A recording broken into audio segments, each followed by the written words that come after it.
This is the second time I've been requested to speak in front, so I could not refuse.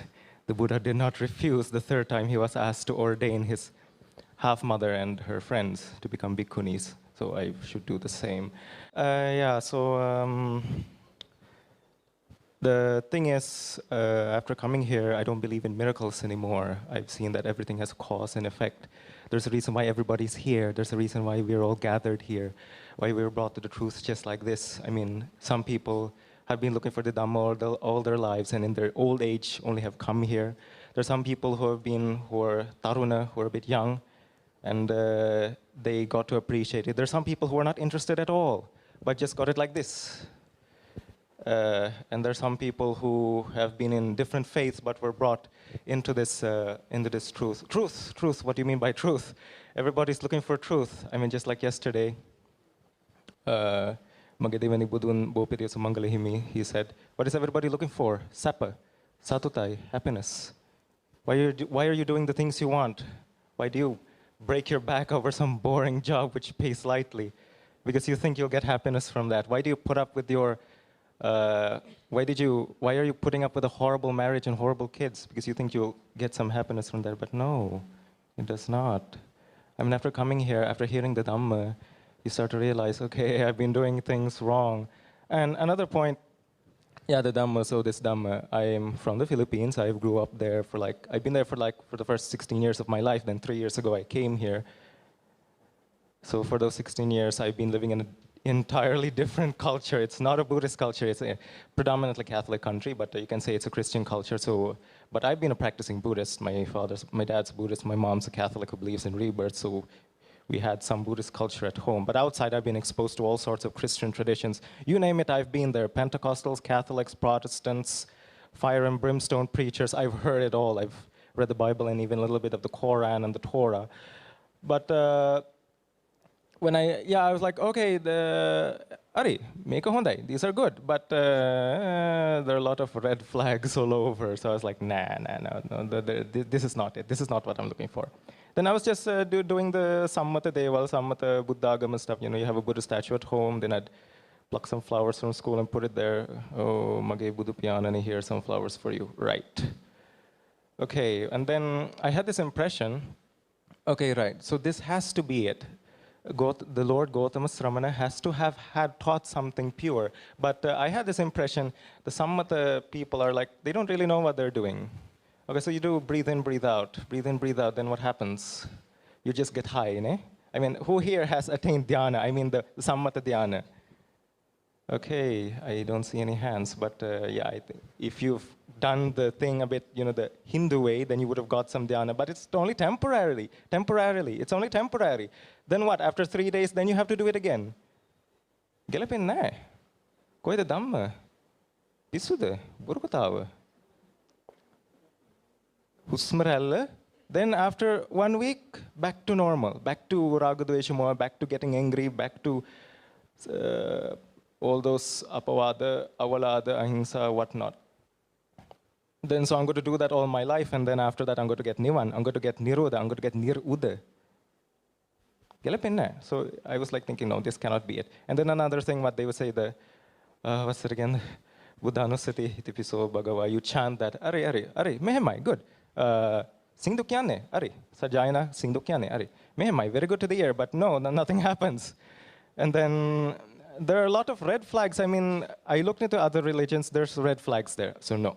I come to Sammata Buddhagama, there are red flags, you know, that is it. You know, that is the truth, that there is some satya in that, but no, there are a lot of red flags still, so no, gelapinna. And then finally, 8 years ago, I was told, hey, you know, the Buddha was born in Sri Lanka, and there's at least one Arahat in Sri Lanka. I was like, fine, I can die happily. There's an Arahat, I can follow him, and I can die happily.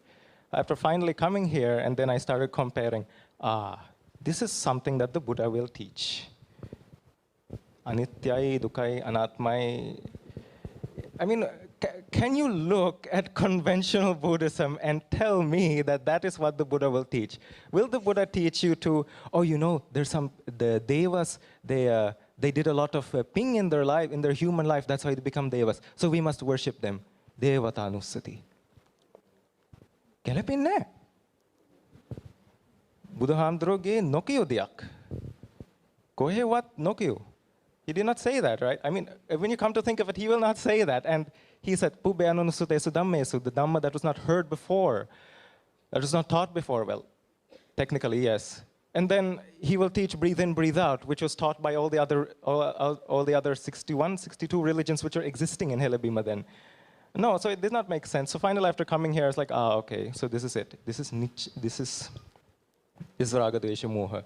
This is Bhavana, this is Bhavanasana, this is Nitya Sukha Atta, this is Anicca, Dukkha, and Anatta. So these are the things I have to keep in mind. So finally, this is it. This is the Buddha. This is the Buddha Dharma, the true liberation. Liberation in while you're still existing, and final liberation, no born rebirth.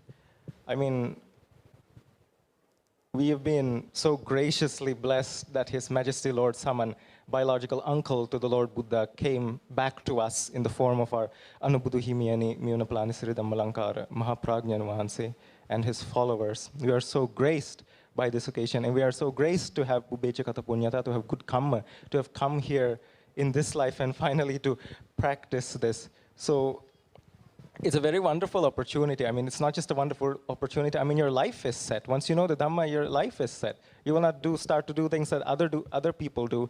I mean, everybody else, I mean, even Prutakjana and whatnot, we all have confidence in what they're doing. But deep inside, there's a gaping hole. You're doing your things, but at the end of the day, you question, I'm not happy. What is this? I'm still suffering. And then I say, no, you just do your thing. You just do your job. You get married. You have kids. You do your PhD. And then you'll be happy. Ayat galapin ne.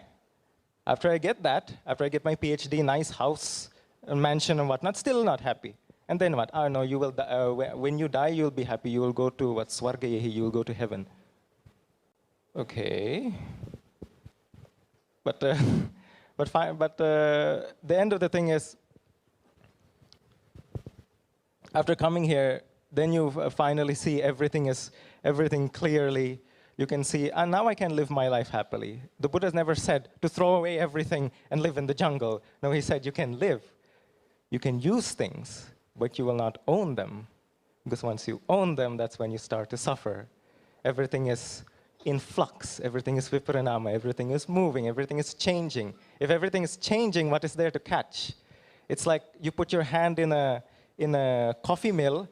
What happens? Your hand gets, all the blood and the meat and the bones and the flesh come out. Why? Because it's in flux. So if it's in flux, you have to act according to that. So that's the basic idea. I hope the people who cajoled me to talk in front of here are happy now. Sielu dinatama parama.nibbana suven supatvetva sielu dinatama ragayen dveshayen mohayen durveva supatveva. හොඳයි. දැන් ඉතින් අපේ අවසාන අවස්ථාව අපේ මේ පිලිපීන් දරුවාත් ළමන සතිය ආපහු පිලිපීනට යනවා. ඉතින් ඒ ගිහිල්ලා මම බලාපොරොත්තු වෙනවා ඒ ධර්මය දේශනා කරයි කියලා. බොහොම හොඳින් ධර්මය තේරුම් අරගත්ත නිසා